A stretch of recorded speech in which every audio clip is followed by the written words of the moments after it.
ഈ ഒരൊറ്റ മെയില് കാരണം എന്റെ ഈ ഡ്രീം പ്രൊജക്ട് വേറെ ആളുടെ കയ്യിലായി. മുത്തശ്ശൻ പറഞ്ഞു ഈ പ്രൊജക്ട് എന്റെ നിന്ന് തിരിച്ചു മേടിക്കാന്ന്. ഇത് മാത്രമല്ല, എന്നെ കമ്പനിനെ പിരിച്ചുവിട്ടു. ഒരു പ്രോജക്റ്റ് കിട്ടിയില്ലെന്നുള്ള പേരില് എന്തിനാ വെറുതെ കമ്പനിന്ന് പുറത്താക്കുന്നേ?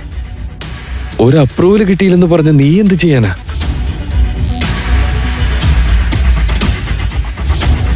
സരിത,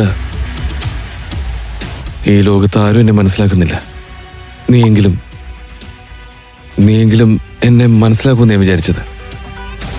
ഒരിക്കലെങ്കിലും നിനക്ക് വേണ്ടി എന്തെങ്കിലും ചെയ്യാനുള്ള അവസരം എന്താ? ഓ, അതായത് നീ നിന്നെ തന്നെ അതിബുദ്ധിമാനായിട്ടാണോ കണക്കാക്കുന്നത്? നിനക്ക് എന്ത് ചെയ്യാൻ പറ്റും? എന്റെ കൂടെ വാ, നിന്റെ മുത്തശ്ശനോട് സംസാരിക്കാം നമുക്ക്. ഈ പുതിയ ബിൽഡിംഗിന്റെ പ്രോജക്റ്റ് ഗിൽ കൺസ്ട്രക്ഷന്റെ ഏറ്റവും വലിയൊരു സ്വപ്നമാണ്. പക്ഷെ അത് നീ നിസ്സാരമായിട്ടാണ് കണ്ടത്. വൈ? മുത്തശ്ശ, ഐ ഫീൽ ലൈക്ക്... എന്തുകൊണ്ടാ നിനക്കത് ചെയ്യാൻ പറ്റാതെ പോയത്?